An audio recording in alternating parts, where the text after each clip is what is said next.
Nicholas Monsour, have you ever edited a first-person POV movie like Nickel Boys before?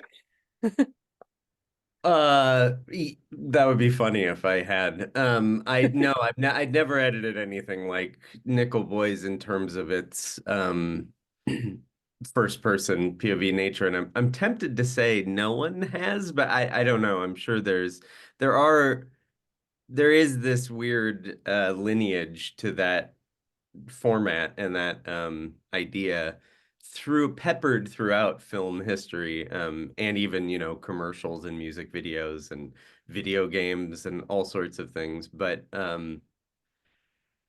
yeah, no, I had and certainly not with the kind of psychological and emotional ideas that RaMell was bringing to Nickel Boys. I was unaware of any reference for that, and certainly not in anything I'd done.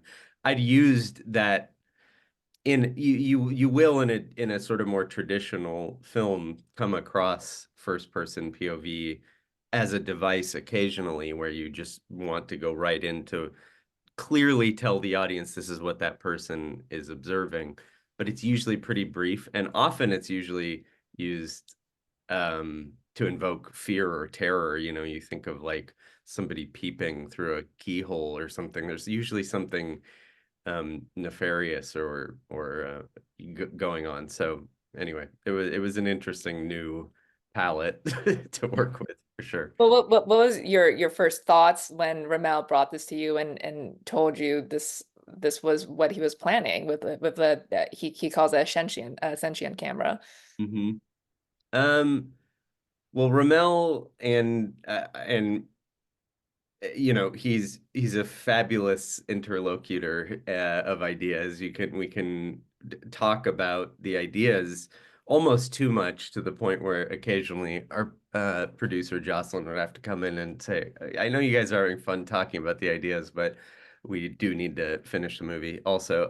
But when we first talked about it, I think it was very clear from the script, and having read the novel, and I could kind of plot the trajectory from Colson Whitehead's novel to the script, which was different in significant ways. The distance between those two, I could kind of imagine where we're then going from there in a way. I don't know if Ramel knew that I had like we had to test that, and I had to test if I was interpreting what he wanted to do correctly. But we talked about some things, so much about the script and the book, but definitely the script, um, structurally and in its language, has to do with these kind of three ideas of like researching the past, remembering the past, and misremembering the past, and creating a new story. And how those three things are sort of similar and sort of different.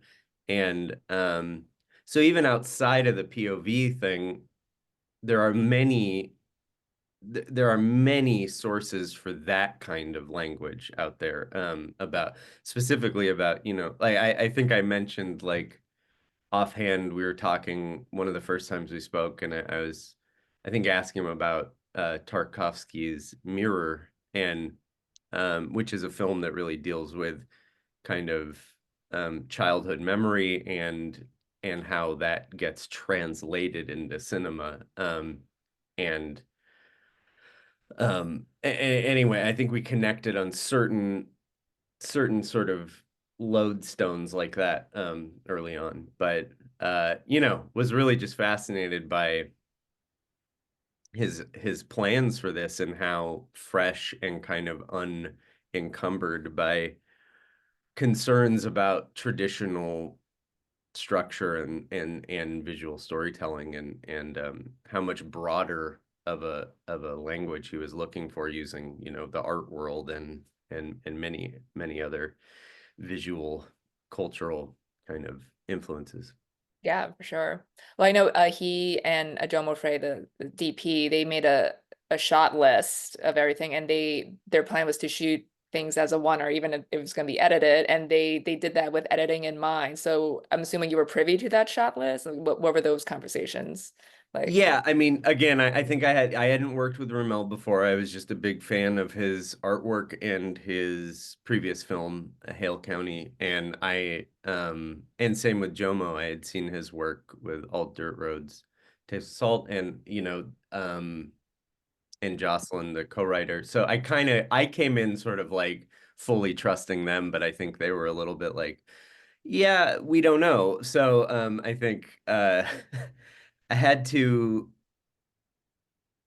work on, I don't know, I guess it was just a constant dialogue, I think, really, and testing ideas and showing, kind of like being a band member with them, where you pick up what they're doing and then you improvise a bit, and you gain that kind of rhythm as you go, as you're playing together. But yeah, they had the wonder idea. I think, my first question was, okay, let's seriously time that out then, I think, was my only kind of request. It's not uninteresting to work on a film with less edits. It's still the same process in a lot of ways, where you're intuitively reacting to what you're seeing and feeling what you're feeling and saying, is this what I want to be feeling here? And how should we tweak this? And that might not be in the edit, that might be in the sound, that might be in the music. Um, and there's lots of invisible things going on in the editing besides cuts, which are subtle, which might have to do with slightly altering the image framing, or adjusting like the speed of a clip, or things like that, which are all involved in the edit process. But anyway, but I think pretty quickly it wasn't that they couldn't have made the film that way. I think they continued to evolve past that, where they kept discussing it with the actors, and looking at the real locations, and um, actually getting behind the camera and doing the tests, I think, is what led them to think it doesn't have to be that literal to still capture the feeling of being embodied in the camera. yeah, for sure. Well, like you mentioned, there's a lot of imagery in the film, like a lot of impressionistic montages and archival footage. What was it like curating that footage? I'm assuming RaMell had a lot of them in mind already of what the non-negotiable needs to be in it.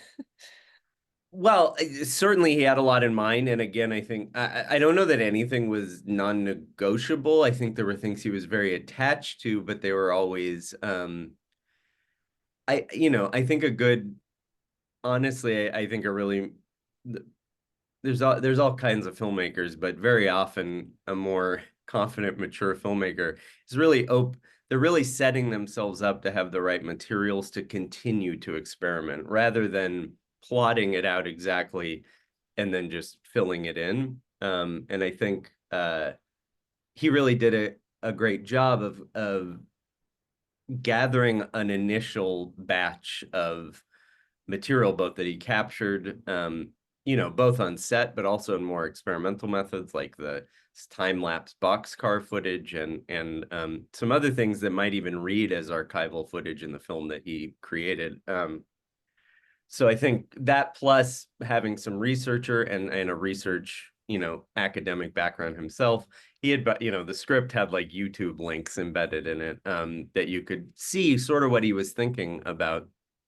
But we continued to find and pull and change things, and it really became a process of getting as immersed as possible in the story, the characters, the setting, and the ideas, and then using an intuition the same way you use an intuition of deciding when to cut to a new angle.